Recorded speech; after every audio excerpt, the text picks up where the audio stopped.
Right, I'm with Victor, who we interviewed a few weeks ago, and he'd come to Jersey to work. He'd lost his job, and he was now having great trouble. He was going to have to go back to Kenya immediately next day, but now he's got another job, which we're glad to say, and there's a great shortage of people in your type of work, bar work and restaurant work, and you good job you've got. Is it satisfactory? Yeah, I got a good job. Yeah, and you've got a short-term contract. We don't know the details yet, but within the terms of your existing work permit, so that's got 3 months to run. Yeah. So that satisfies you. That's in other words, you're restored to what you thought you had, more or less. You've got a job. Yeah. You don't have accommodation with the job, but you're going to have to find some accommodation. That's good. It's okay. Do you think you'll find something suitable? Yeah, well, probably I think with accommodation and hospitality, the price really don't go hand in hand. Right. But yeah.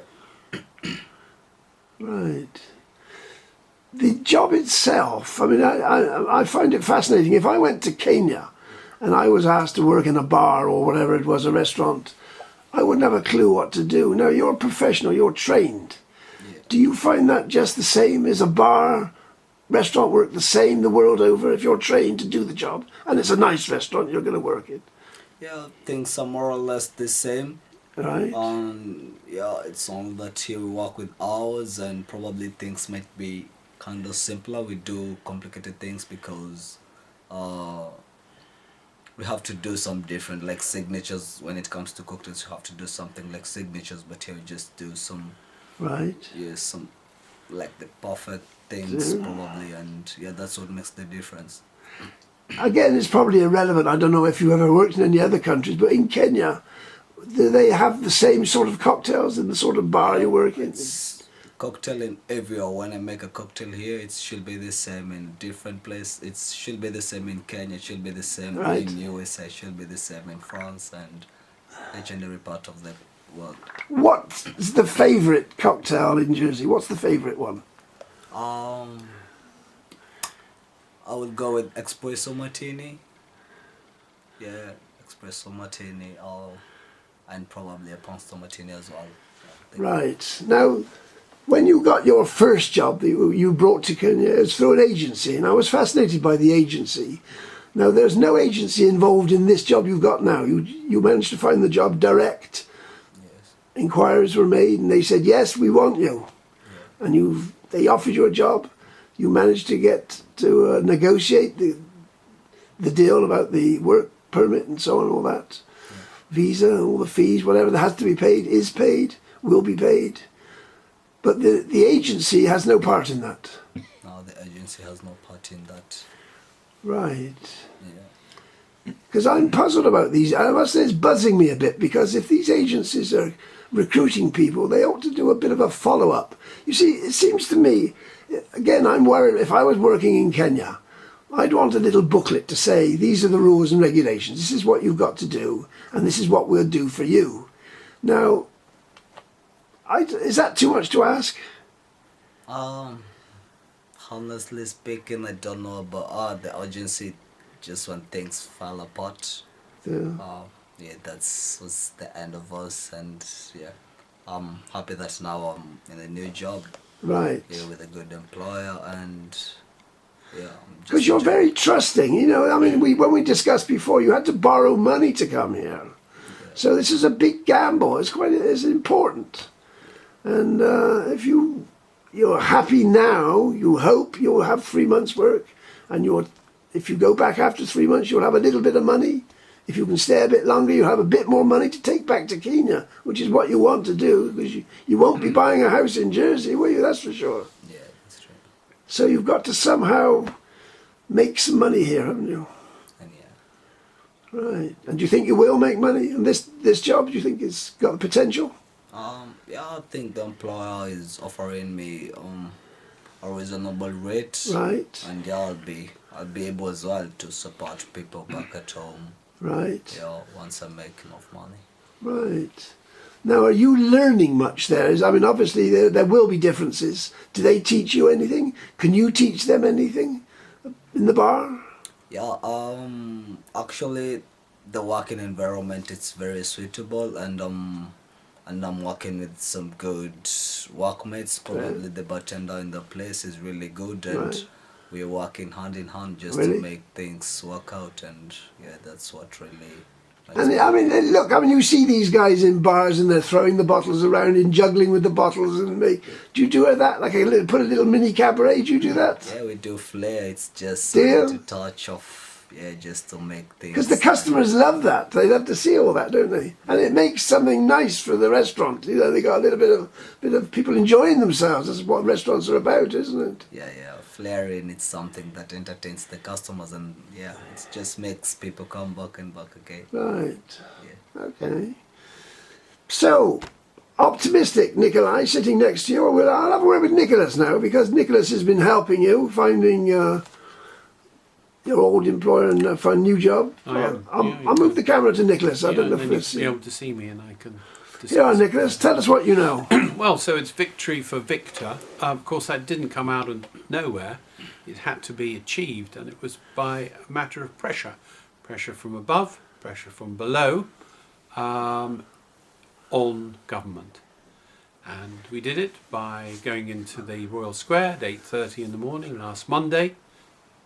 Myself, another campaigner, Victor, and as the States members came into the meeting, we collared them.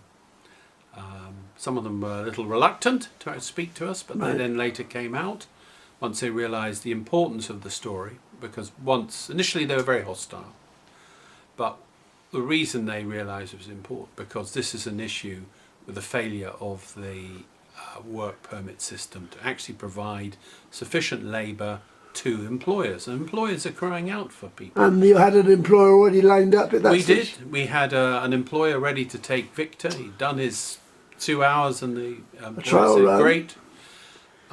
What we needed was for immigration to relent, and that was going to be a political decision. So obviously we spoke to the Home Affairs Minister, we spoke to the Minister of Economic Development, and a lot of other states members, and the consequence was that immigration rang him up and said he's going to get his extension of visa for 3 months so he can work.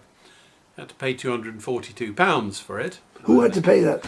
Well, he paid £242 for his visa, and then the employer had to pay for the work permit. But I'm not sure how much that was. I mean, collectively, the minds put together could see that this was a very unfair system. This was very unfair.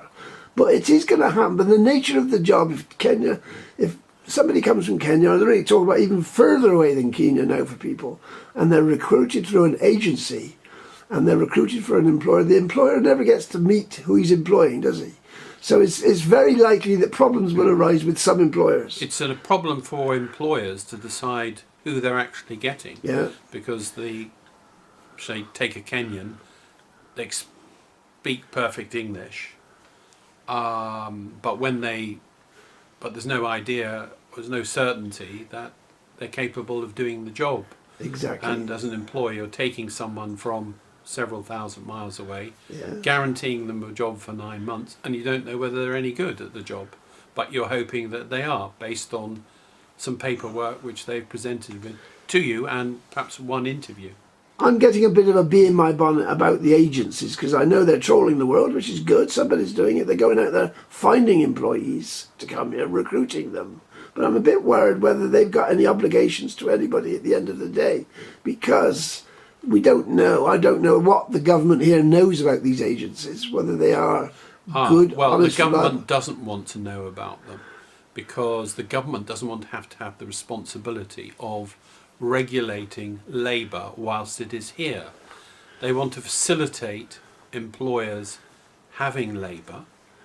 The agencies do that, but government itself doesn't want to do any more than provide the work permit and the visa, which is in line with the UK, but doesn't want to regulate the terms and conditions of the employees and the inevitable because relationships go wrong. There's sometimes exploitation. It's bound to happen. I mean, the employee might not like the job. I mean, because of the nature of the contract they're on, and they're caught by the fact that they've got a visa, it's incredibly difficult to manoeuvre, to find another job, to get an extension of the visa, because as soon as the contract finishes, that terminates the right. And you, like in Victor's case, you lose the job, your income, and your place, your living. You lose your lodgings, your digs. Yeah. So you're very vulnerable. In other words, to do exactly what the employer asks you to do or tells you to do. So, well, this is a kind of good worked example of how pressure can be applied from below, a bit of effective campaigning from I and another, who campaigns for black rights in the island. Right. And the employer himself, who clearly had a few words with politicians, and the system, in the best Jersey way, worked to achieve a satisfactory outcome for both employer and employee. It's nice to think that there is that flexibility in the system, because if you've got these hard rules, there's going to be problems, and there's going to be... It's not fair. I mean, 2022, it doesn't need to happen. You can see... Anyway, Victor, you're happy with the arrangement you've got? Yeah. Are there any issues that you haven't discussed with anybody? Is there anything bugging you in your mind? You can, I mean, you see, the difficulty is, because you're what I think is a classic Kenyan, you're very passive. You're very, very easygoing. You sound very, oh yes, it'll be all right. You don't ask too many questions. Now that's good, but it might be dangerous for you. If you don't ask the right questions, you might get, a bad deal. But you're quite happy with the deal you've got, as far as you understand it. Yeah, I am. You are. That's good to know. I mean, it's good. So if you've got some friends in Kenya who are looking for your sort of work, you would have no problem say, come to Jersey. It's a good place to go. I could say what I could advise them is that they should really know about their rights as well before coming here, because back at home they do have rights. And when they come over, they should have rights as well, still well here, because we're all human beings and... Exactly. Yeah. Okay. Well, I'm pleased to hear it. Thank you for Nikolai for arranging this little interview, and we'll... Pleasure. I hope there'll be some more. We'll be talking about Ukrainians, I suspect. Well, there's... And refugees, and as we should call them, evacuees. Right, okay, yes. Yes, okay, we won't even touch on the subject, but yes, it's a subject we're going to have to deal with. Yeah, there's a lot of issues. And there's a narrow window at the moment, because we've got an election on the 22nd of June. Politicians are extremely vulnerable to moral pressure. Right. We know that generally they ignore us. They will have answer phones and block us on Twitter or whatever. Right. But for this short, narrow window, we can actually put some pressure on. Great. It's democracy, I think. Hope so.